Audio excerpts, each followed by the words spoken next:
Now, again there is one more difference. Autonomous transactions and accommodating transactions का difference कई बार पूछा गया है एग्जाम में, और कई बार इसको बच्चों को समझने में बहुत दिक्कत होती है. ऑटोनॉमस वर्ड से ही समझना. ऑटोनॉमस कॉलेजेस होते हैं. ऑटोनॉमस मतलब प्राइवेट सेक्टर की कॉलेजेस. तो इसीलिए ऑटोनॉमस ट्रांजैक्शंस आर दोज इसीलिए autonomous transactions are those transactions which are mainly for profit motive, क्योंकि autonomous word का मतलब ही होता है प्राइवेट सेक्टर, और प्राइवेट सेक्टर किस पे फोकस कर रहा होता है? प्रॉफिट पे.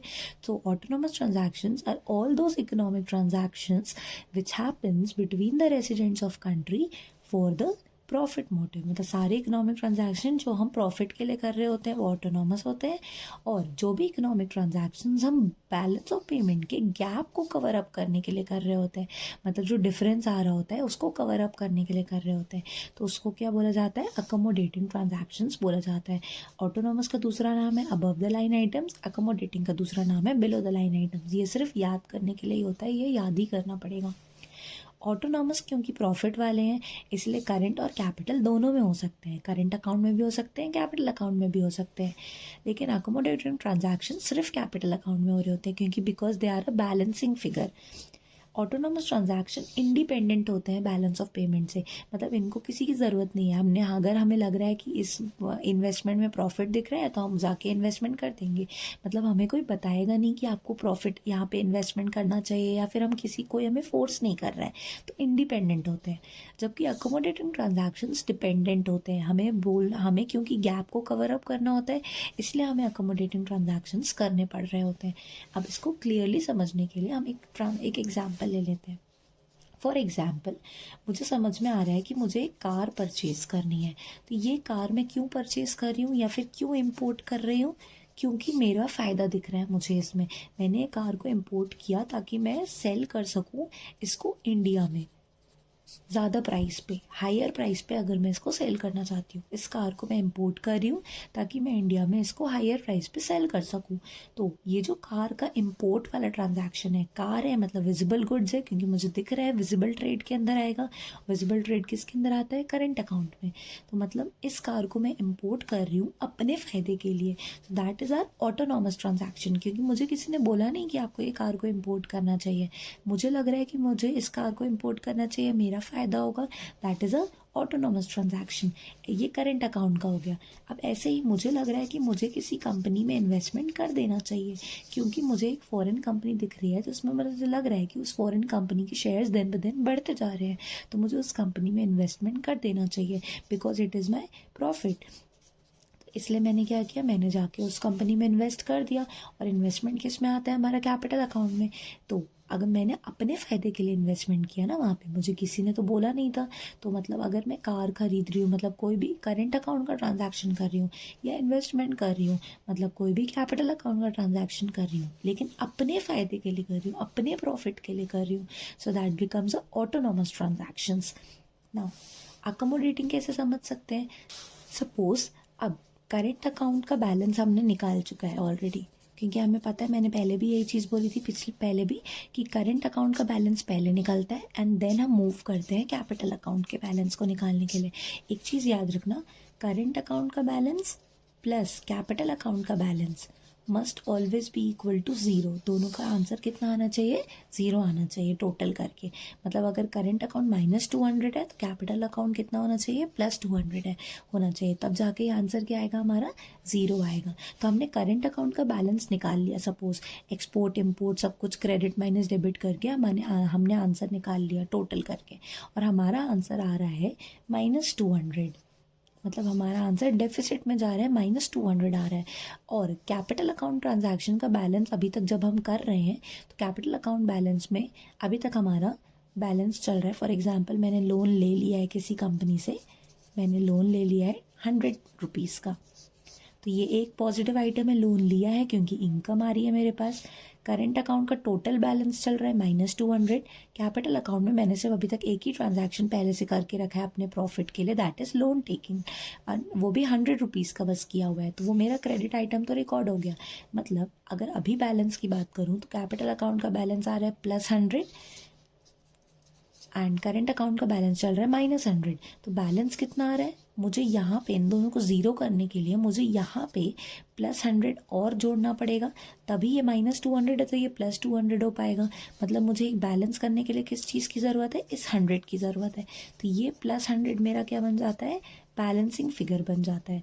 और इस बैलेंसिंग फिगर को जो भी ट्रांजैक्शन से मैं कवर अप करूँगी वो ट्रांजैक्शन क्या कहलाया जाएगा, अकोमोडेटिंग।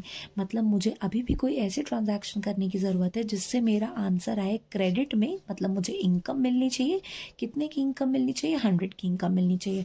और मैं सिर्फ कैपिटल अकाउंट में ही कर सकती हूँ। वो क्यों कर सकती हूँ कैपिटल अकाउंट में, क्योंकि करेंट अकाउंट तो बन चुका है पहले से ही, अब तो उसमें चेंजेस नहीं हो सकते। तो कैपिटल अकाउंट में सिर्फ 3 ही ऑप्शन है मेरे पास, बोरोविंग कर लो, इन्वेस्टमेंट कर लो, या फिर फॉरेन एक्सचेंज में चेंजेस कर लो। फॉरेन एक्सचेंज रिजर्व तो मेरे हाथ में है ही नहीं, वो तो आरबीआई के हाथ में है। बोरोविंग मैं ऑलरेडी कर चुकी हूँ तो वो भी अब मैं फिर से नहीं करूँगी।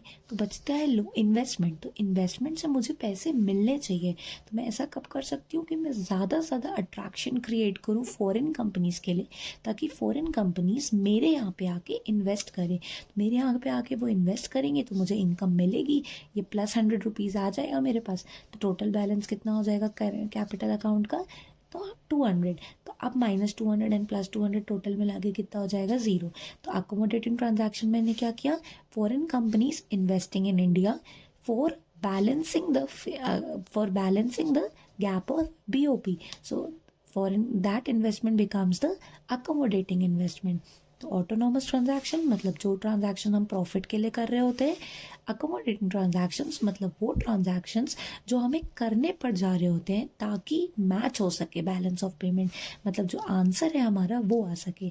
अगर आंसर नहीं आ रहा है तो हमें कौन सा ट्रांजैक्शंस करने पड़ेंगे, अकोमोडेटिंग ट्रांजैक्शंस। इसलिए अकोमोडेटिंग ट्रांजैक्शंस को कभी कभी क्या बोलते हैं, बैलेंसिंग फिगर भी बोला जाता है।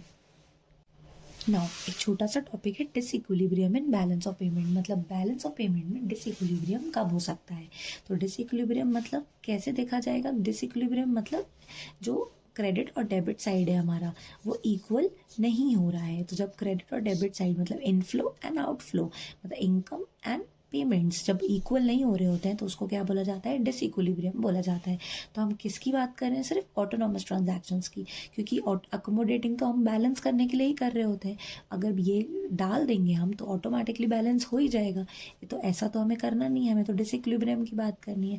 इसलिए हम सिर्फ कौन से ट्रांजैक्शंस में देख रहे हैं, ऑटोनॉमस में देख रहे हैं। तो अगर ऑटोनॉमस ट्रांजैक्शन में 2 केसेस आ रहे हैं, या तो डेफिसिट हो सकता है या तो सरप्लस हो सकता है। डेफिसिट है इसका मतलब डेबिट साइड आपका छोटा चल रहा है, क्रेडिट साइड आपका छोटा चल रहा है एंड डेबिट साइड आपका बड़ा चल रहा है। डेफिसिट कब हो रहा होता है, जब हमारे इनफ्लो कम हो रहे होते हैं एंड हमारे आउटफ्लो ज़्यादा हो रहे होते हैं। आउटफ्लो ज़्यादा है दैट मीन्स हमारे एक्सपेंसेस ज़्यादा है। एक्सपेंसेस ज़्यादा है इसका मतलब वो डेबिट साइड हमारा ज़्यादा चल रहा है और क्रेडिट साइड हमारा कम चल रहा है। इसका अपोजिट सरप्लस में होता है। सरप्लस में आउटफ्लो कम होता है एंड इनफ्लो ज़्यादा हो रहा होता है, मतलब हमारी इनकम ज़्यादा चल रही होती है एंड हमारे एक्सपेंसेस कम चल रहे होते हैं। तो डिसइक्विलिब्रियम 2 टाइप से हो सकता है सिर्फ ऑटोनॉमस ट्रांजैक्शंस में, deficit BOP and surplus BOP. Deficit BOP means when the inflow of autonomous transaction is less than the outflow of autonomous transaction, means the income are less than the expenses. Surplus BOP means when the outflow of autonomous transaction is less than the inflow of autonomous transactions. That means the incomes are more than the expenses. Now there is one short note, official reserve transactions. इसमें generally short note ही आता है और कभी कभी तो पूछा भी नहीं जाता, बट बेसिकली मैं शॉर्ट में बता दे रही हूँ एक बार कि अगर आ जाता है शॉर्ट नोट तो आप क्या लिख सकते हो। और what are official reserve transaction, या write the importance of official reserve transaction and BOP. कभी कभी ऐसा क्वेश्चन आ जाता है। तो ऑफिशियल रिजर्व ट्रांजैक्शंस क्या होते हैं, ऑफिशियल रिजर्व का मतलब वही फॉरेन करेंसीज का जो हम रिजर्व करके रख रहे होते हैं, जैसे फॉरेन करेंसी हो गई, गोल्ड रिजर्व हो गए, जो भी कंट्री में हम इकट्ठा करके रख रहे होते हैं उनको हम रिजर्व बना के रख रहे होते हैं, सेव करके रख रहे होते हैं, that are known as official reserve. तो ऑफिशियल रिजर्व ट्रांजैक्शंस क्या हो रहे होते हैं, वो ट्रांजैक्शंस जो कंट्री की मॉनेटरी अथॉरिटी कर रहा होता है। मॉनेटरी अथॉरिटी कौन है हमारी कंट्री की, आरबीआई। मतलब ऐसे ट्रांजैक्शंस जो आरबीआई कर रहा होता है for changing the foreign currency reserves. मतलब जितना हमारे पास रिजर्व रखा है, लाइक 500 का रिजर्व है तो 500 के रिजर्व में हम क्या कर रहे हैं, प्लस कर रहे हैं इसमें रिजर्व या माइनस कर रहे हैं, मतलब करेंसीज प्लस करके और रिजर्व को बढ़ा रहे हैं या करेंसीज बेच के रिजर्व को कम कर रहे हैं। तो ये सब जितने भी ट्रांजैक्शंस हो रहे होते हैं उनको क्या बोलते हैं हम, ऑफिशियल रिजर्व ट्रांजैक्शंस बोलते हैं। ये अकोमोडेटिंग नेचर के होते हैं, मतलब बैलेंस करने के लिए होते हैं हमारे एक तरीके से। हमने देखा था official reserve, change in foreign exchange reserve कौन से अकाउंट का पार्ट था, कैपिटल अकाउंट का पार्ट था। कैपिटल अकाउंट में ही हमारे अकोमोडेटिंग ट्रांजैक्शंस होते हैं, इसीलिए इनको अकोमोडेटिंग नेचर के कहा जाता है। नाउ अगर हमारा बैलेंस ऑफ पेमेंट में सरप्लस चल रहा है, दो केसेस अभी हमने पढ़े थे कि डिसइक्विलिब्रियम के दो केसेस हो सकते हैं, सरप्लस एंड डेफिसिट। अगर हमारा बैलेंस ऑफ पेमेंट का सरप्लस चल रहा है, सरप्लस चल रहा है इसका मतलब क्रेडिट आइटम ज़्यादा चल रहे हैं, डेबिट आइटम कम चल रहे हैं। मतलब मेरे पास इनफ्लो ज़्यादा है एंड आउटफ्लो क्या है, कम हो रहा है। मेरे पास पेमेंट ज़्यादा आ रही है बाहर की कंट्री से और मैं बाहर कम बेच रही हूँ। तो मैं क्या करूँगी, ऐसे टाइम पे जो आरबीआई होगा वो फॉरेन एक्सचेंज रिजर्व क्या कर देगा, बढ़ा देगा।